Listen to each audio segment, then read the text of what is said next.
نحمدہ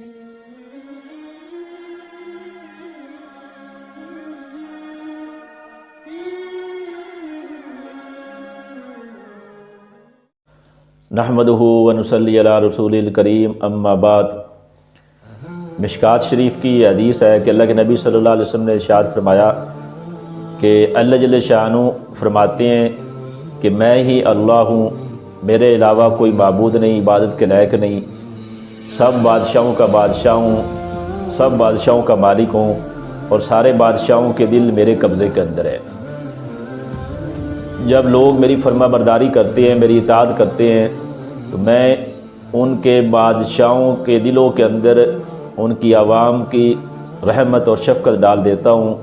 خیر خواہی ڈال دیتا ہوں۔ اور جب میرے بندے میری نافرمانی کرتے ہیں، میری حکم عدولی کرتے ہیں،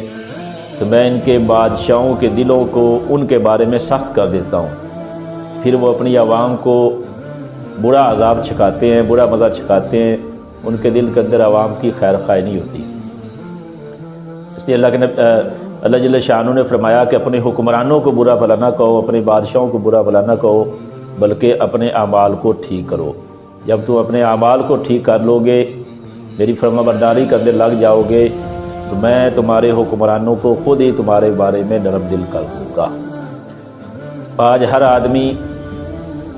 عوام کے حکمرانوں کے بارے میں بولا پڑا کہتا ہے کہ ہمارا فلاں حکمران ایسا ہے، ہمارا فلاں حکمران ایسا ہے، فلاں بادشاہ ایسا ہے،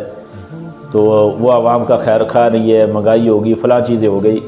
تو اس کا اللہ کے نبی صلی اللہ علیہ وسلم نے آج سے 1450 سال پہلے ہی اس کا حل بتا کر گئے ہیں کہ جب تک عوام ٹھیک نہیں ہوگی، اپنی زندگی سے نافرمانی نہیں نکالو گے، تو تمہارے بادشاہ کبھی بھی ٹھیک نہیں ہو سکتے۔ تو آج امیر سے لے کر غریب آدمی، ہر آدمی اپنا زندگی کا جائزہ لے لے کہ ہماری زندگی کے اندر کتنی اللہ تعالیٰ کی فرما برداری والے عمل ہیں اور کتنے اللہ تعالیٰ کی نافرمانی والے عمل ہیں۔